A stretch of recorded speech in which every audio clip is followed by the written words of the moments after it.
So let's speak about intuition versus instinct. What is the Or, diff? Yes. sorry to disturb already, intuition and instinct. Okay. What is the difference between? I believe the biggest difference between intuition and instinct is that intuition is something related to our spirituality, to our soul, to our spiritual well-being, to the divine reality and its divine law, while instinct is related more to our physical form, to the physical reality and to our physical needs.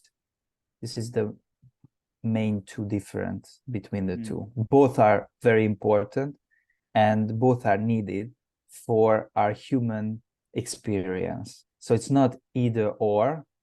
These are things which are shifting between us and needed for our instincts, needed for our survival, because that's what basically on the physical level, that's what we are basically, the program is running, is to survive.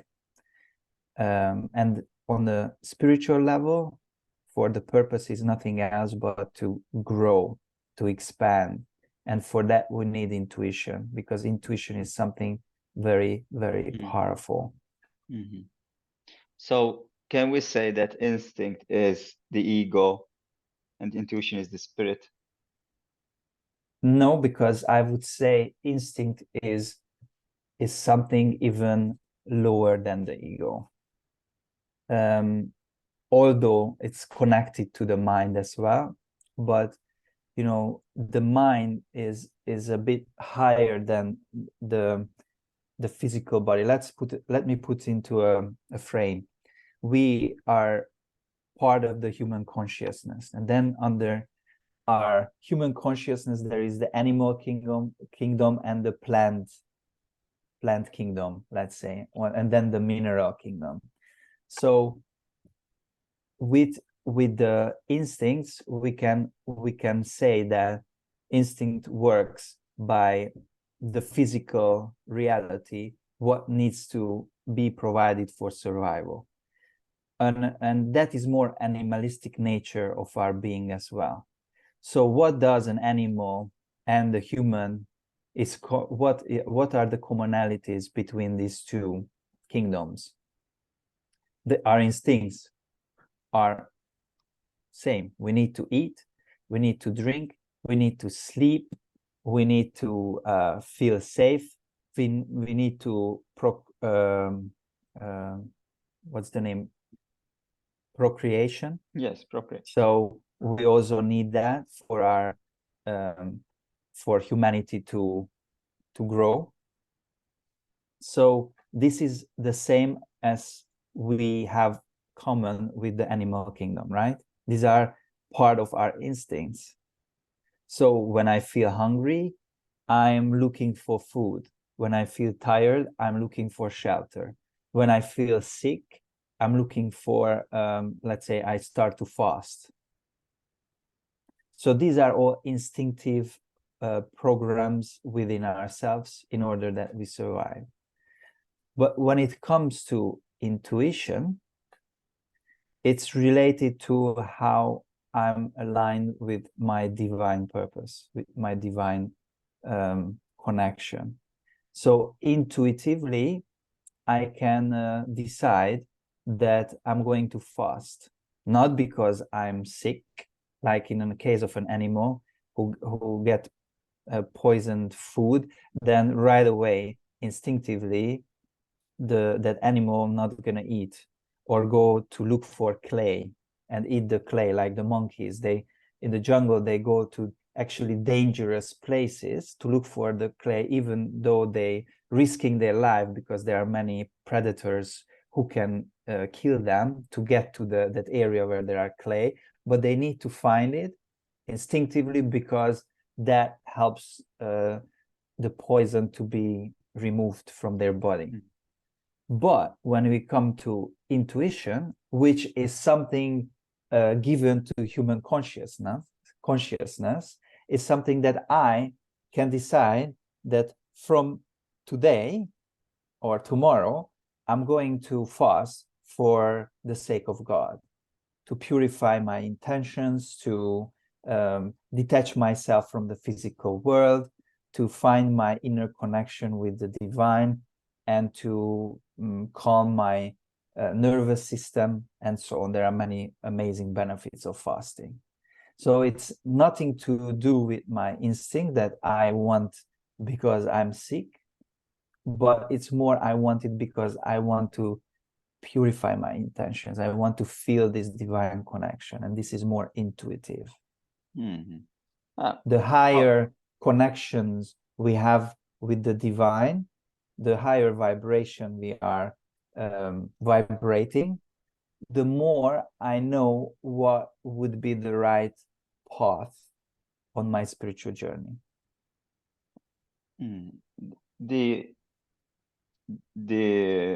list that you explained here is like more, the intuition is more like into well-being of emotional and mental. When we it's beyond. fast, it's you say it's beyond, but for the people also who doesn't believe in God, how can you explain the sake of God, you know? So it's also something that it's for the invisible. We can explain it like that. It's something that we feel good, not just in the physical, because when we do something according our intuition, also our body, our physicality eventually improves. But eventually we are working more on the invisible. And is it maybe we are working on the brain more when we say for the sake of God? But is it also like we are mental health? We are working on the mental health. So we can explain it. It's also a personal need to do this, right? Yes. Not actually God needs us to do this, but yes, it's part remember, of our well-being. It's all God doesn't need anything from us, you know. God doesn't need our prayers. We need to pray for ourselves. We need to pray for our connection with our higher self. So this is really something that I believe many people misunderstood, that we don't do anything for God. We are doing everything for the sake of our connection with God. That makes a big difference, you know. And yes, when we do anything intuitively, it simply means that we are realigning with the truth, with the divine truth, which has an effect on the physical, on the energetic, on the mental, and so on. So these are inseparable things. They are all cohesive. They belong to one another. But remember, if I change anything, I should change from above or beyond the physical, so that it can has a much better, much more positive effect on the physical. Let me tell you an example. Many times we talk about sicknesses, right? And what would the Western medicine would do right away if there's something not functioning? Okay, let's cut it out and then we replace it, or we give you let's take out your thyroid glands, and then it's okay, you don't need that. If it's not working properly, we take it out, and for the rest of your life we give you hormones which will replace the glands, the thyroid. Now this is a very mechanical and very simple-minded way of thinking, because it's a holistic way of healing. When I'm thinking that, okay, why is this not these are not working, why they are underactive or overactive, and what are the solutions I can do so that I can realign my hormonal balance.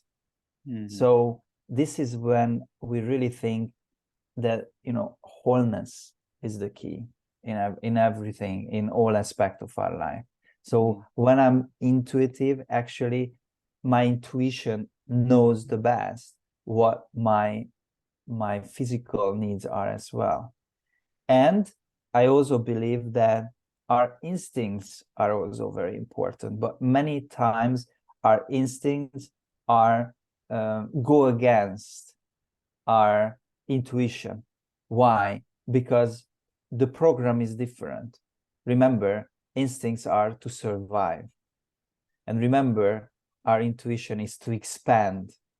So one is more like contraction and the other one is more expansion, right?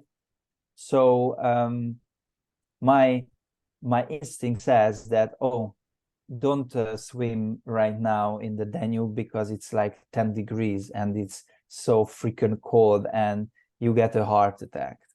And then I wake up one morning and my intuition is saying that really I need to feel the water, that I go in and I feel that I can release all my barriers and all my misconceptions so that I can truly see through all of this and purify myself to have a very clear connection to the truth. So yeah, it's true. And when I speak about digestive health, and there is this instinctive way sometimes that, you know, I need to eat. I always have this craving. And once you become contaminated with certain bacteria, you will be another you. There will be a manipulation of yourself. The body is wanting something beyond the need, and that's how eventually obesity also happens. So sometimes, as you say, the instinct worked against the intuition, when eventually you need to understand that you have an infection and you need to cure it, not to yes, become obese and follow your instinct. So that is true. it's can I just add something? Yes. Because as you said, it came to me that it's very similar to our mind, you know. Our mind is very instinctive. So as it's part of the physical, our ego, we can say as well. So what does it do? It wants to safeguard you. So usually it keeps you very limited. So once I intuitively train my mind to serve that higher consciousness, it can be the best servant.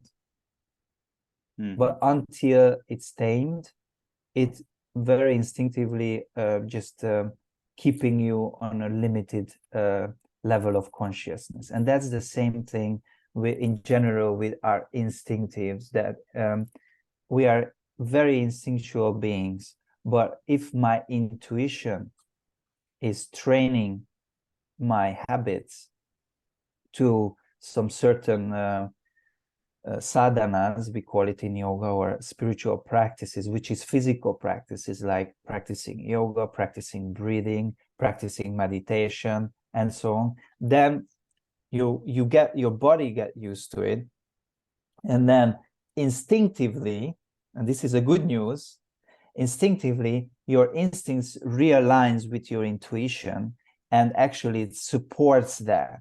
So when I go into the cold water, my instincts already know what effect after it gives. So there is no such a big deal for me to go into the very cold sea or water, because it instinctively knows that it's good for me. Or the same way when it comes to daily training. Now I don't feel good if I cannot train every day. Instinctively now I'm living that intuitive approach that you need to be in the fresh air, you need to do exercise every day. So again, our instincts are something that can be really nicely trained to be, and to be intuitively connected to our purpose, so that we keep our physical body, our mental body, and our spiritual body aligned, coherent, and in a way in balance, so that our instincts will support that. Yeah, practice makes perfect, right? Definitely. Yes. Wow. So let's make another example of service. So let's say I have a job, and this job gives me so much money, and I do this. But then there is a vacancy, and this vacancy is on a better position. Better mean, let's say I am level 2, level 3.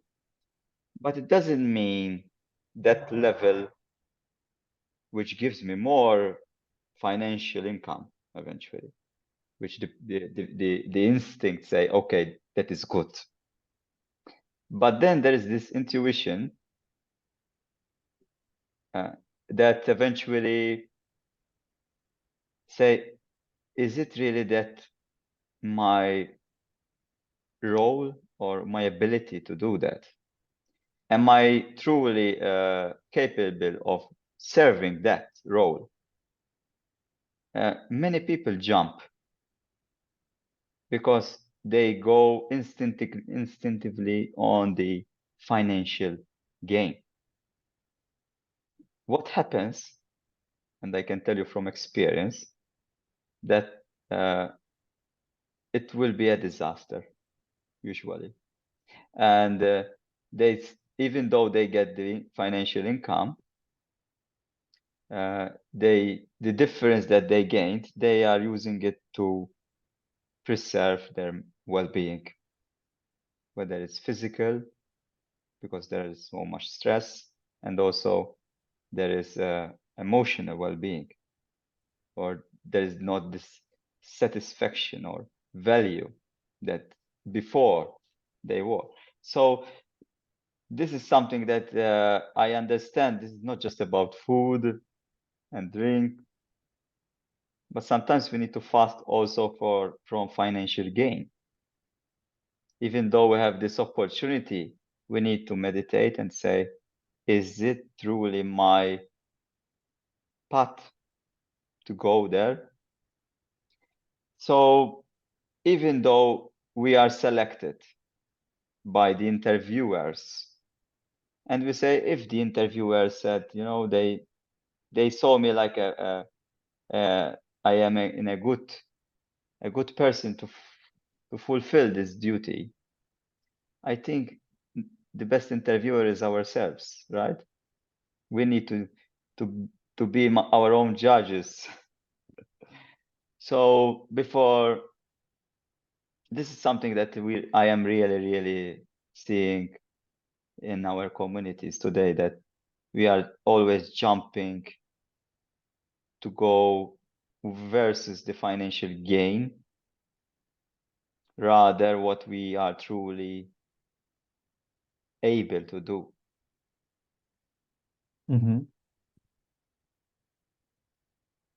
So what is the question? It's a meditation happening as well. You know, the physical reality is just as spiritual. Money is, if we see that it's an energy exchange, as I see it, it's a very valuable, very much needed. And yes, financial gain is energetic gain, and it's basically also appreciation of your work. So there are many difficulties in people's life because they see money as something bad. And whenever we decide that money is bad, then right away we are created that reality for ourselves, that I don't deserve that. So we really need to realign with our connection to money, and to see that, yes, I deserve to be well paid for my work because my work is very precious. Now, it's also very important to know with what I'm gaining that financial reward. Because, for example, in Malta, there are a lot of iGaming companies, which a person like me who speak 5 languages and speak unique languages like Hungarian, it's very easy to find customer service in a Hungarian sector. But the question is, what do I do when I go into that position? I'm helping basically an iGaming company, the customers, to game online and to lose money eventually. And what effect it causes, it's ruining families, couples' lives. So they could offer me €1 million. I wouldn't accept that because it goes against my value system, you know, because I can only support with my energy, with my work, something which is towards the betterment of the world. And that's how I also decided after I finished with my university studies, I went to work in a financial company, and I decided that after 2 years that I'm not going to be part of, because I studied international relations and I was studying to become a diplomat. And that's my master's degree, about to work for United Nations or EU institutions and so on. But very soon I realized that it's very dividing. You know, you need to be part of one political party that thinks this way, and I need to represent my government. And if my government says that, you know, immigration is bad, and then I need to realign with that, or I cannot be suitable for being an ambassador, for example. And I very soon realized that my value system is different from the political system of different needs of this party, that party, and I do not want to be part of that. So I really needed to find my way of how I can still be a diplomat and to represent a higher cause. And that's how I basically figured out that I want to become the diplomat of the soul. I really want to do my work for helping the souls to really shine through all these physical bodies which are in pain and they are suffering, and that has an effect to the collective. So what I can do with my small little world, I can find a profession which supports the awakening process of the physical, the mental, and the spiritual. So the same thing with when I was in the financial world, that I realized that I cannot do this, but I knew that I need it until I can educate myself in a way that I can then become a fitness trainer, a yoga teacher, a Reiki master, massage therapist, and all these things. So there is, in every job we can find spirituality, and in a way, whatever we do, it really depends on how we are doing it. But essentially, I believe that we have a choice, that we must live our life according to our dharma. Dharma is our divine purpose in all aspects of our life. Let it be your career, but let it be also in your relationship. Let it be also in your private life. So your life is the representation, who you they basically, your actions define who you truly are. That's why I loved Gandhi when he arrived to India. I think I shared this to you, and thousands of people were waiting for him when he arrives, and he comes out of the train. He just arrived from South Africa, and he became very popular because he did a lot of good work as a lawyer in South Africa for the minorities, Indians. And when he arrived, he was really waited, so finally he can do something in India. So they were asking, okay, he was opening the door and reporters were standing right away and say, what message you brought to us? What is the most important thing which what we need to do? And he said, my life is my testimony. Yeah.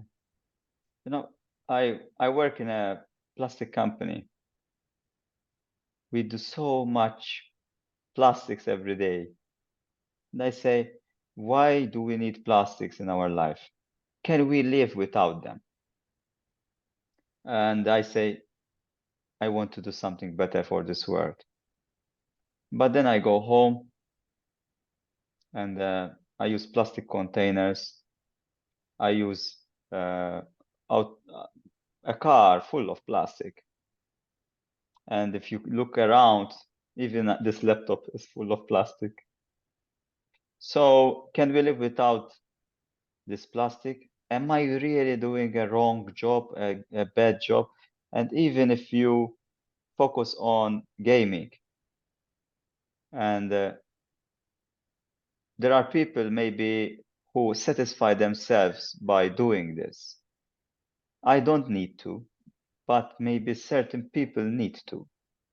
And because of that, they, in a way, survive and let other people survive. Mm-hmm. So sometimes we need to really go into the aspect of these sections, why they are growing eventually, and why the people are needing them. Truly, I believe that there are different methods to heal, but not all people want to heal like we want. So, is it liberty fair enough for everyone to decide what is needed for them? So that is my intuition. I'm trying to not judge nothing, no one, even though this is not my reality. I don't play, but maybe people need to play. That is part of their life. But remember that we are living in a conscious collective world. So there is a reason why we in the 21st century, if I'm not happy with you, I don't go to your home and kill you, Before it was normal. I'm not happy with you, and okay, let's go and fight, and the winner will leave, the other one will die. So we are not living in the Middle Ages anymore, and it's not happening, at least it's not often, that people are killing each other, right? But if I would go in an underdeveloped country, it's more often. So what's the difference? The difference is that there is a collective law, which in some places can nicely implemented, and we are conscious enough that I don't kill my mother or someone who is not making me happy. And there are also many different laws which are applied to humanity, that we are not going backwards but forward. And we all know what is good and what is not good. There's a reason why heroin and cocaine and ecstasy and all these drugs are prohibited for use. And because it's prohibition, we are more likely not using them. Now, this is a question, are we or not? But I tend to believe that if something is prohibited, that it's more difficult to get access to it, especially if we think about our children who can otherwise would easily get and use them. And the same applies to so many things which we know by today, like smoking was promoted as it's something healthy when in the 60s, I think. And now we know it's not healthy. Do we still smoke? Yes, we do smoke, but there are limitations on it, and there is a big pictures on it about what it affects on our health, and we are conscious about it. So if you would see how many people are smoking today and how many people were smoking 10 years ago, 20 years ago, you would see a decline.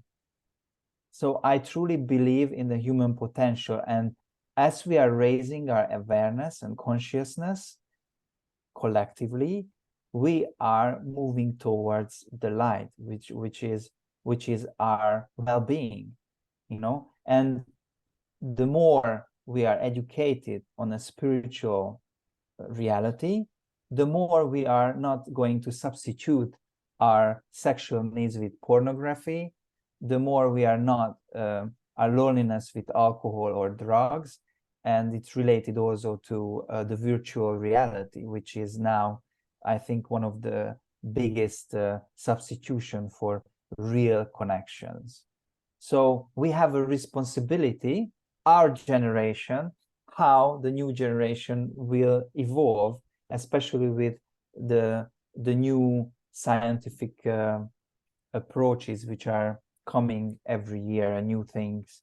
And we really need to be up to date with what is good for my children. So I need to limit my child's usage of her virtual world. Otherwise, she would be completely consumed by it. And you can see those parents who are limiting their children's access to mobile phones, TV. I don't have TV, for example, and limiting their life so that they can go and do sports and do study their interest, or play the piano like my daughter does. Why? Because I do not want her to be consumed by the virtual world. Yeah. It's our responsibility. We have this responsibility for children and for our society as well. As you said, we are going backwards, right? No, we are not going backwards. I didn't say that. Yes. I said that we do not want to go backwards. Okay. And I believe that we don't go backwards. And there is a spiritual, from the spiritual perspective, it's impossible to go backwards. This is also something, it's an assurance. If we see the progress of the materiality versus the spirituality, it's like, there's a big leap.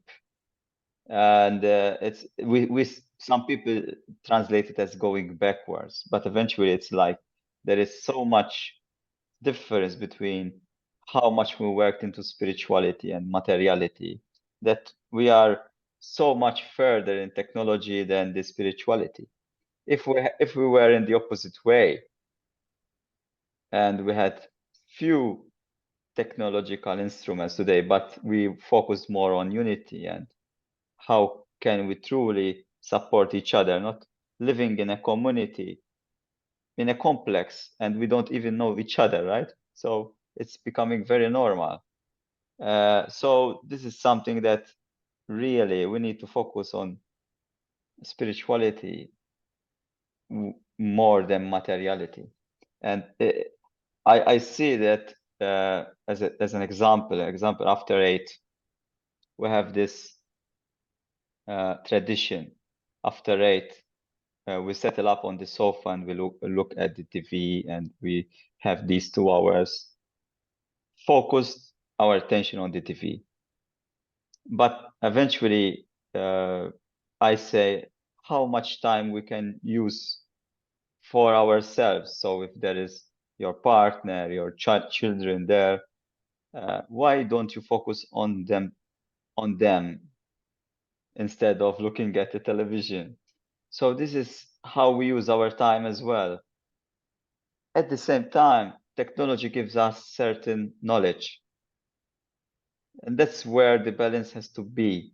You cannot detach yourself totally. I don't want internet. I don't want smartphones. I don't want to be connected.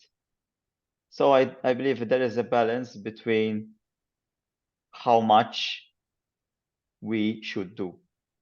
It's the same thing as we just discussed earlier. about taming our mind and taming our instincts. So physical reality and the material world is part of the spiritual. So whenever we say that, you know, our spiritual we grow and our material reality is just a disaster, it's because the material is not influenced by the spiritual. The idea of our consciousness growing is that we are creating a better material reality, which is in a way flavored by the spiritual understanding, you see, inspired by the spiritual.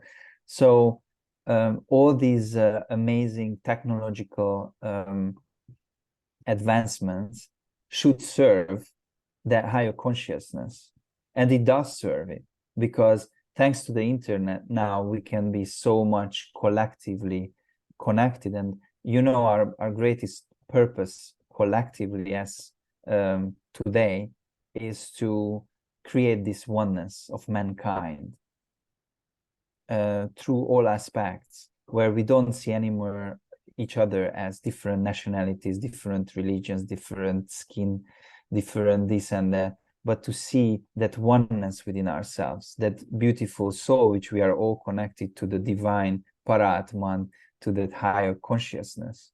So internet has a great it's a great tool to realize that. And nowadays I can talk to an Eskimo online, which it was impossible before. So we now can finally realize that we are really truly, we have a lot of differences, but what keeps us together is our oneness of that soul which we all have, and our direction is the same, our origin is the same.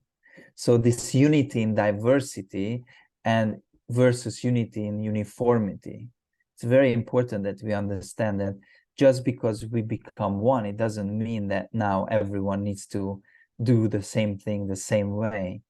In fact, we just need to appreciate that diversity which we developed throughout centuries, and the diversity of our beliefs and our culture and our language and so on.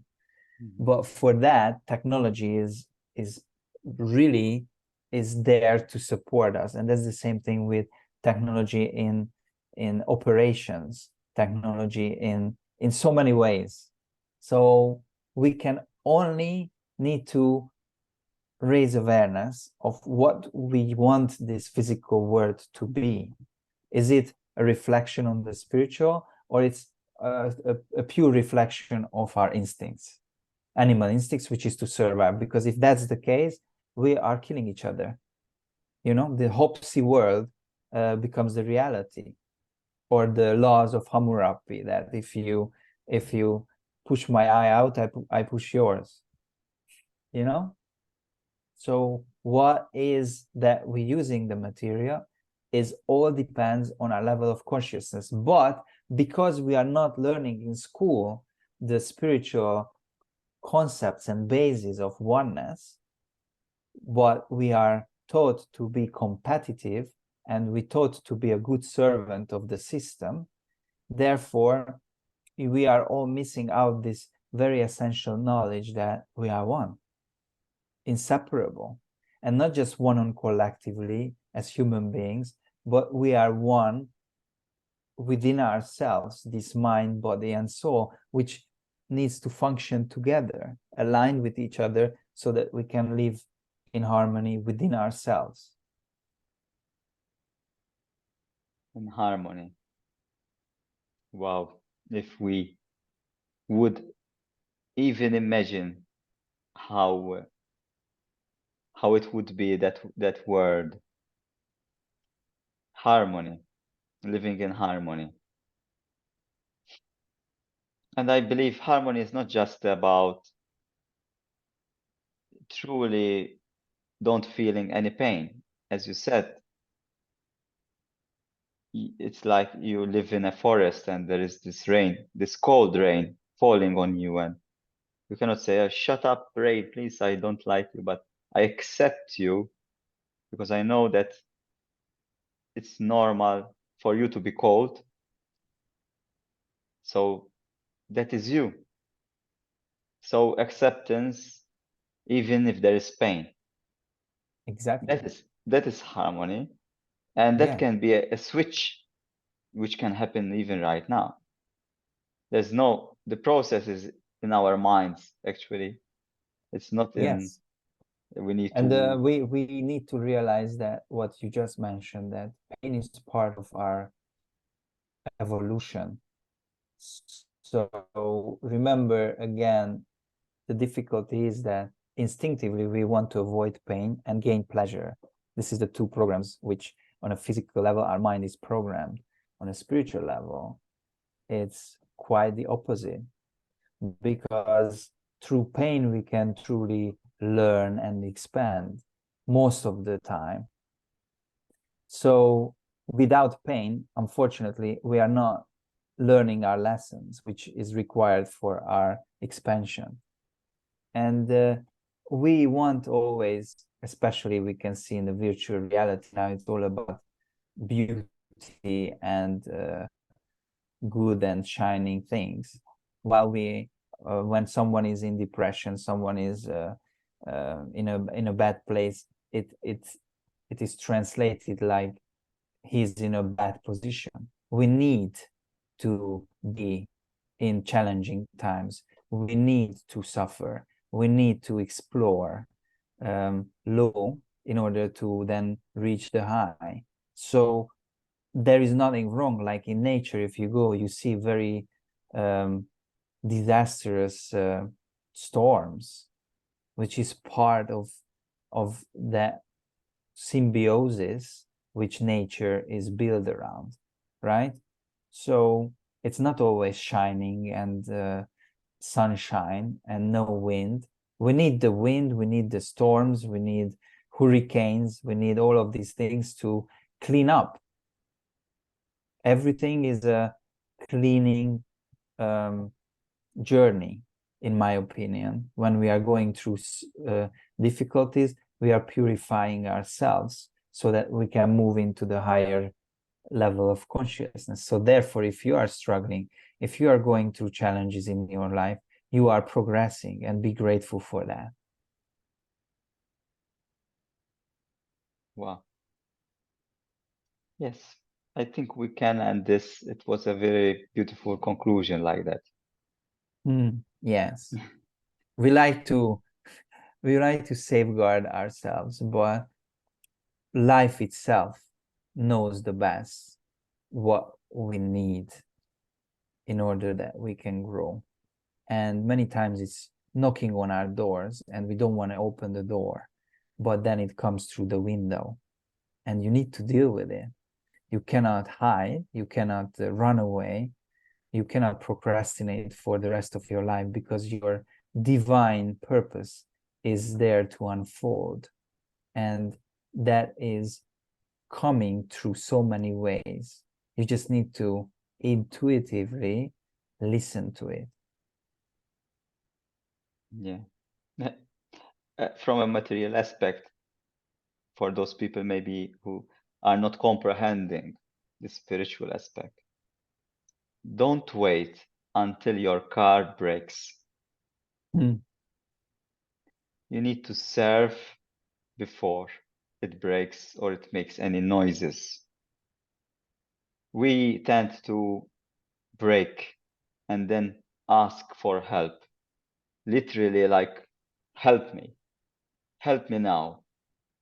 And then, of course, there is the surgery and there is the disaster of choices. And that is what we are not educated on prevention, whether it's on the physical, on the mental, and the spiritual. We need to maintain this on a routine. You know, like we change the oil every 6 months or one year, whatever. So we can overdue, but eventually, in time, pain will happen. And as you said, it will come from the window. So yes, it's beautiful to speak always about this. We use technology I feel in the right way. So I hope that we serve with this video and we inspire people to do the same with each other, with who they want. And that's why I try to record our conversations, and whatever it flows, it serves.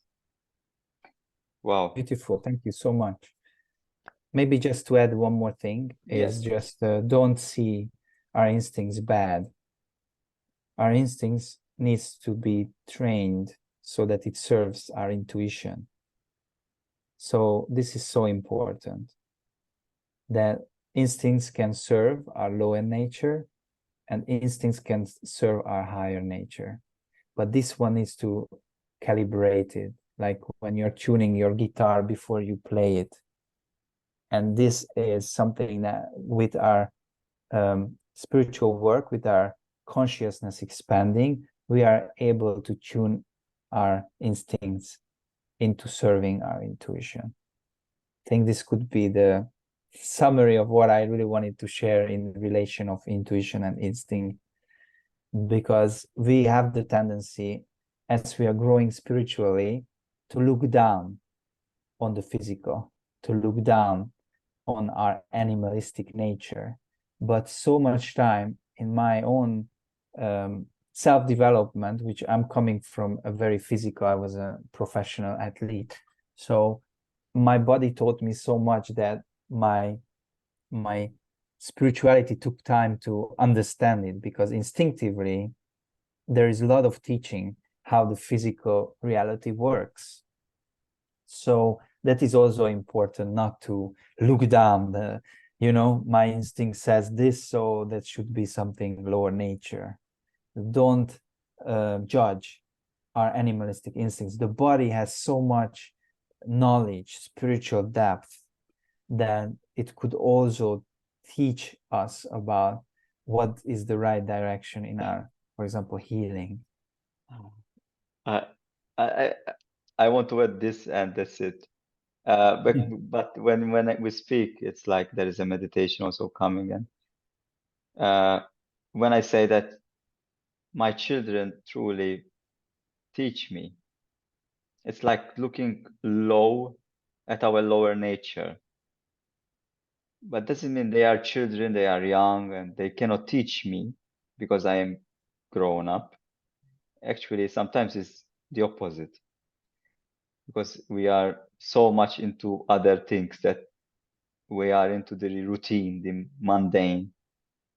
The children eventually truly are something that we really need to take care of them as well, and listen to our body as well. So yes, there is always a reflection of the inner nature towards the outer nature. Yeah, beautiful. Wish you well. The same Thank to you. you, Alex.